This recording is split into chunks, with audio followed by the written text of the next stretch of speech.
All right. How's everybody doing? I'm Albert Pavon with the Pavon team, team leader and broker owner of Pavon Realty Group. If you've been watching our YouTube series, you probably know this gentleman that's sitting next to me. We know him as Kevin Coleman. He is with SWBC. They are a direct lender. Kevin? How's everybody doing? Nice to see you again. And basically, this market in 2022 has been it's behaving so crazy right now. First quarter, I would say, was just insane. And then on second quarter, we started seeing a big shift. Not the bad word, shift, just in case. But we've been noticing it. And, from a real estate standpoint, as a realtor, I see a lot of change. And I said, man, we need to do another segment where Kevin comes and talks about on the lending side, so that we could share this information with you guys. So let me ask you, Q1, I know it was phenomenal for you. We were busy. And we can't complain about it either. And I think everybody just needs to better prepare themselves for what's to come, because it's by no means, it's not like it's going to be a downturn or. Hey, how long you been doing this? This will be the 17th year. 17th? Yeah. So I'm 17 going on 18. Yep. So you were around 05, 06 during those times. Yeah. Are we going to go through the same thing? No, I mean, we're going to have volume is going to reduce drastically from a mortgage lending standpoint, but it's probably going to be more geared towards refinance volume versus purchase volume. Homes are still selling, prices are still competitive. Interest rates are obviously up a little bit versus where they were, Well, wait. We'll get into that, I'm sure. But you mentioned volume has gone down. Yes. Well, volume for what you're used to in 2020, 2021? What we're used to 2020 and 2021. But the reality is it's going to be back in line with 2018 and 2019. So it's not 2020 and 2021 were very abnormal years. Well, if you actually study real estate cycles, right, our correction was actually due in 2018, 2019. That's when we were supposed to get a correction. Correct. But being that the foreclosure market was something so low, record lows. Yeah, we never experienced something like that, right? It made it very abnormal on the way up. Yes. So when you say, hey, volume is going to slow down, it's just going to be normal? It's definitely going to be normal. It's not going to be abnormal like it has been. Yeah, well, And I don't foresee purchase activity necessarily slowing down or purchase volume slowing down. Home prices are a little bit higher than they were in previous years. And to purchase a home, you've got to be pretty aggressive to buy it. Yeah. Well, I would say from the real estate standpoint, 4 months ago, when we listed a property, we were reviewing 7, 10, 12 offers on the actual listing itself. And I would say in the market that we're in right now, it's been more like, hey, we only received 2 offers. And out of these 2 offers, this is the better one. I mean, if you study what's a seller's market and a buyer's market, right? The seller's market and the buyer's market is dictated by the amount of inventory that we carry. Correct. So, for example, we're in June of 2022, right? We have about, right now, like a 2 months inventory of homes. So we're still in a seller's market. Definitely in a seller's market. Yeah, we're just not going to see, hey, 500 offers on a property. In comparison, is the 2 months better than it was in the first quarter of 2022? Well, is it gaining more inventory? I feel like it is, but... Well, this is the thing I would tell you that we're suffering from at the moment. In my world, as far as the real estate world, when I'm meeting with these sellers are still stuck on their unrealistic prices, right? It is not normal for your house to appreciate 30 to 60% in 4 months. Like, that's just not normal. That's not normal real estate. Like, real estate is a very good appreciating asset, but what is a normal appreciation? 3 to 5? 3 to 5% per year. 3 to 5%. Yeah, that's so I would just say, hey, it's still a seller's market, buyers are still going to pay a premium. I think buyers have sticker shock of what's happened with Yep. rates, which I hope you cover today. Yeah, we'll get into that. But I would say, hey, sellers, we need to understand that we were in a very unrealistic time. Like COVID created a very abnormal world for all of us, and it really triggered this market to go nuts. I think what's happening too with buyers right now, sellers are calling us saying, why hasn't my house sold? And I'm like, it's only been 24 hours. You know what I mean? I mean, traditionally a home, it would take 30 days to sell. It's not. Selling a home in 24 hours is not normal.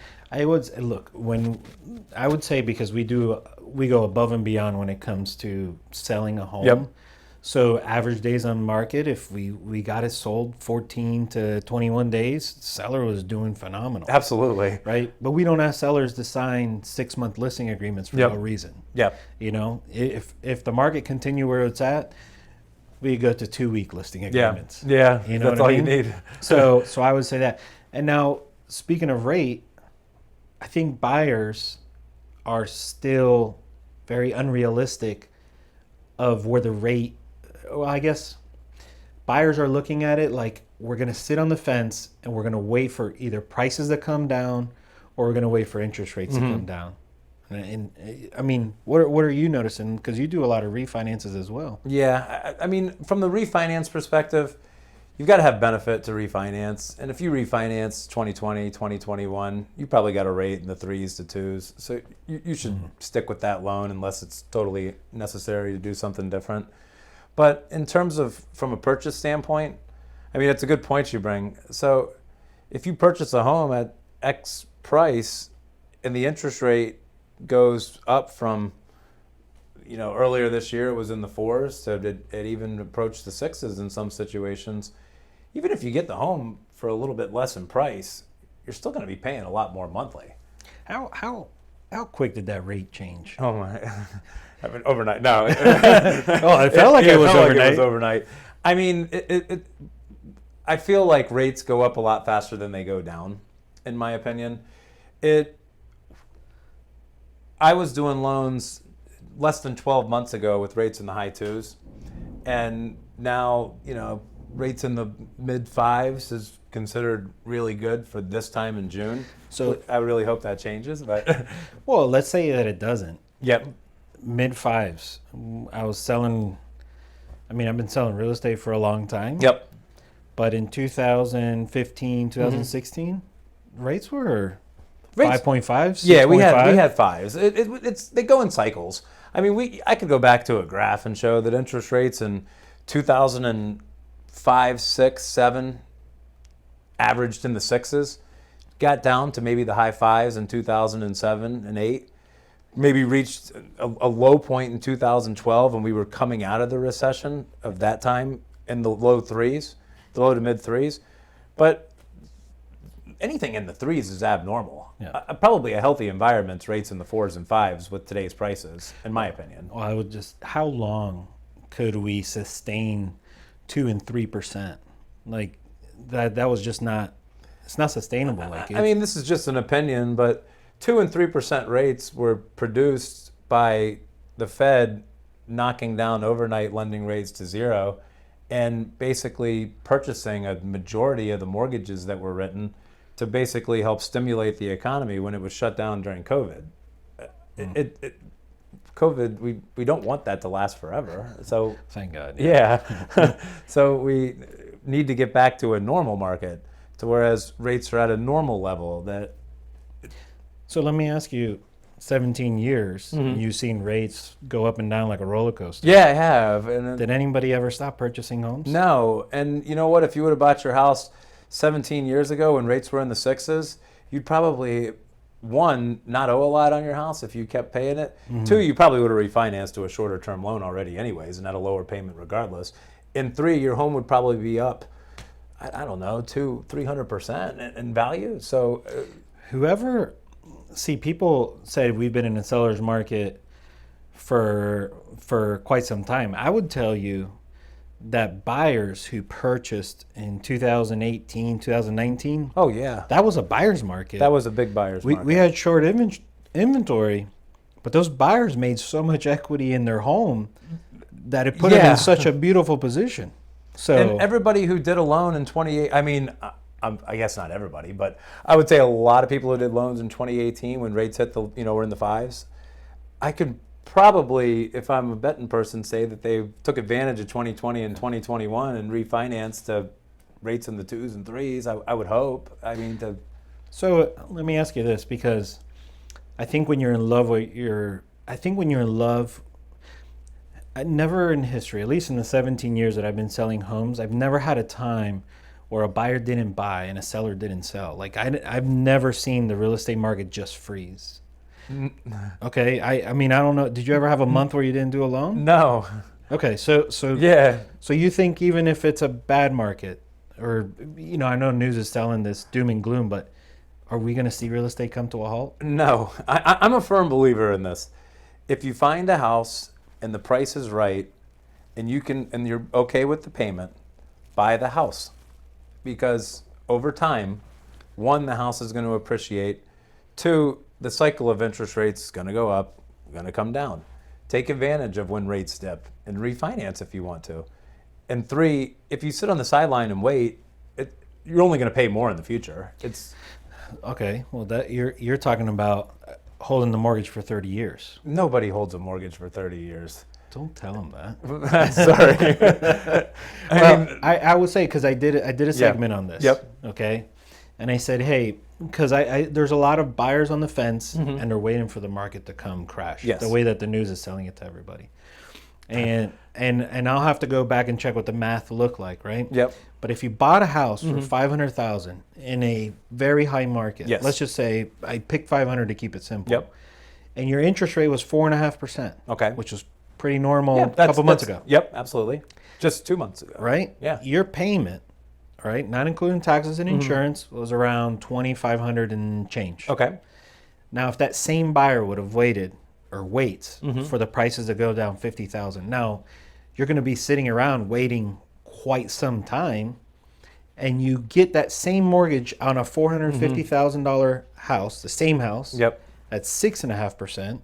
Now I know rates are 5.5, but for some people Yep. with not the best credit, Yep. it's a little bit more. Yep. At 6.5, their payment went up actually $310. Yeah. Okay. Now, when do people pay the most interest on a loan? At the beginning.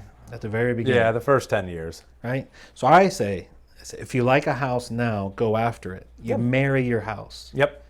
but you just date the interest rate. That's definitely true. Absolutely. And that's just been that way over history. I mean,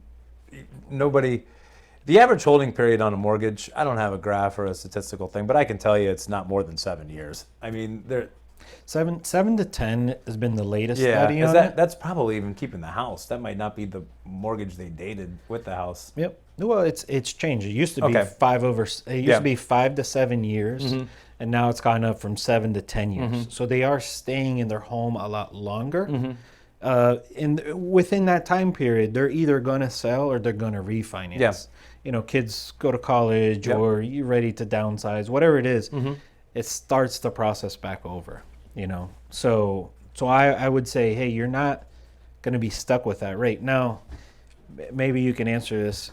Is there a way to pay off a mortgage quicker? Yeah. Oh, just pay extra monthly or do the biweekly payments and make 2 payments every 28 days. So it adds up another one per year. On the 30-year, that sheds the loan by a ton.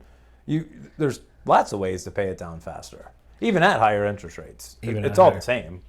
So I've done like a little exercises with the team, and I've showed them that if they take 12 payments and they add 2 more to the year, okay, so let's say it's 14 payments.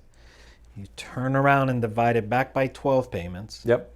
And you send that, you actually pay off the mortgage in like 23 and a half years. Yeah, that's about it. Yeah.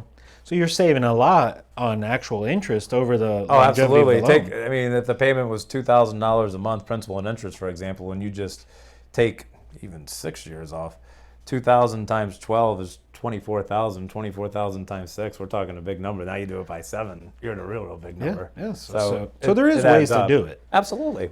I also, and maybe I'll get heat for it. Okay. Yep. And I hope not, but I want the buyer to understand if if you were at 4.5 3 months ago, and you're at 6.5 today, and your payment goes up $300, if that stops you from buying a house, okay, I don't think you should be buying a house, even if the rate was at 4.5%. Yeah, because you don't want to have payment shock or be, as some say, house poor. You want to live your life. There's certain things you cannot control. Like right now in Florida, everybody's having a hard time getting insurance. Yes. I would say that's probably. And I read an article too, because everybody's getting citizens, that insurance premiums are going to rise over the next 5 years by 10 or 11% every year. So you almost have to anticipate you're going to pay a little more for insurance every year until the private market returns. So if you're escrowing, so what Kevin's mentioning, right? So if you escrow your insurance payment, okay, just break down what an escrow is, and correct me if I'm wrong. Go ahead. Okay? An escrow is like a savings account for that borrower who's borrowing the money to purchase that home. Yep. So when you make one payment, that payment gets, let's call it, sliced in 5 ways. Yeah. Right? So say it's principal and interest, and then property taxes, homeowners insurance, and if you're in a flood zone, flood insurance. Flood insurance, and, Yes. and if you don't put down 20%, the PMI also. you also have included. mortgage insurance. Yes. So, but you send one payment, and then that payment gets spread out in a couple different accounts. Yes. So when your insurance bill comes, the lender will send the payment off to pay for insurance. Yes. The tax bill comes in, that payment gets sent off for Correct. taxes, right? Well, what happens is if your insurance goes up, which from history is teaching us right now that it is, your payment also goes up. We'll still pay the balance, whatever the bill is that comes in, we pay. But every year an escrow analysis is completed on your home. And if your insurance or taxes have risen, basically you'll get a letter in the mail that says these items have risen to X amount of dollars. Your payment is going up to this because they've risen, and there's an escrow shortage for what we paid, the difference. You can either pay the escrow shortage back, or they give options to pay it back over 12 months. But it will cause changes your payment. Yeah, it does. Correct. Right. So if interest rate, and going back to my point, if interest rate is going to change your mind because your payment went up $300, Yep. you're probably not a smart choice to go buy a home. Yeah. Now, I could tell you one thing. Our inventory is up. I mean, we went 6 weeks ago in our MLS. We had about we had 16,400 and some homes. I checked the MLS just a little bit ago. We were at over 22,000 listings already in our MLS. That's great. That's a big increase in 6 weeks. That's great, though. That's actually great for buyers, definitely. Oh, yeah. It's going to help them out. Yes, definitely. There's not going to be 20 houses to go look at, right? But hey, you can go look at 4 or 5 before you make a decision, So I think that's a huge I think bonus. this will also help buyers with, first-time home buyers with lower down payments, maybe doing FHA and VA loans, because they'll be... What's an FHA loan? Just for the people that don't know. An FHA loans it's kind of geared towards first-time home buyers or buyers buying a subsequent house who do not have an FHA loan in most cases, and you can put down 3.5%. And it helps you too, credit scores. It's not as credit score driven, so it's definitely Give a range. Well, I mean, for example, you can have a 600 credit score with us and do an FHA loan. Okay. So just for our What about purpose.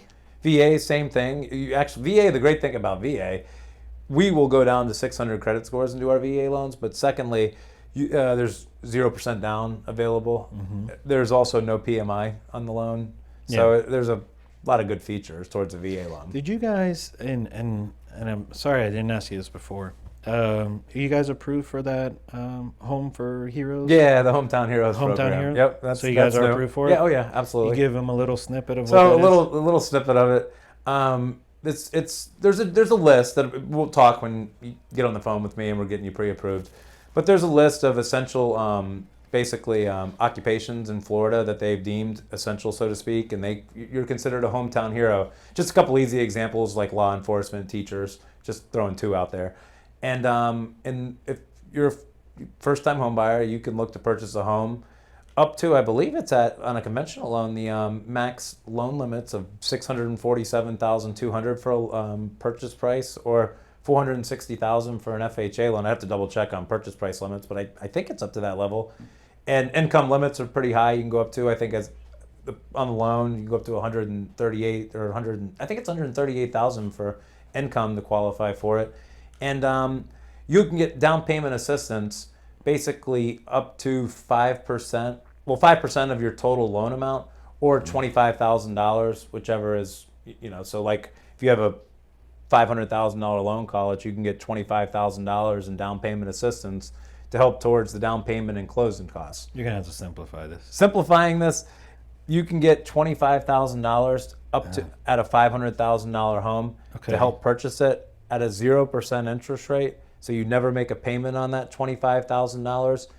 It's a second mortgage that's paid off when you either sell your house, refinance your house, pay off the loan on the first mortgage, or I believe if you if you basically vacate the premises, turn it into a rental property or something along those lines. It'll change. So, well, you know what? At the end of the video, and make sure we add your contact please, info. yeah, because he'll start talking numbers, and then we'll get on the phone solo. Yeah. So let him break down let him break down those numbers on the phone. Yeah. For you. So hey everybody, I hope that you're enjoying this information. There's still so much more that we have to unpack with all these shifts that are happening right now in the market. We want to make sure that we bring you the information first. So stay tuned. Don't forget to subscribe, and we look forward to talking to you on the next one. Kevin, of course. Thank you so me. much. Yep. Yeah, thank we you. love having you here. Appreciate it.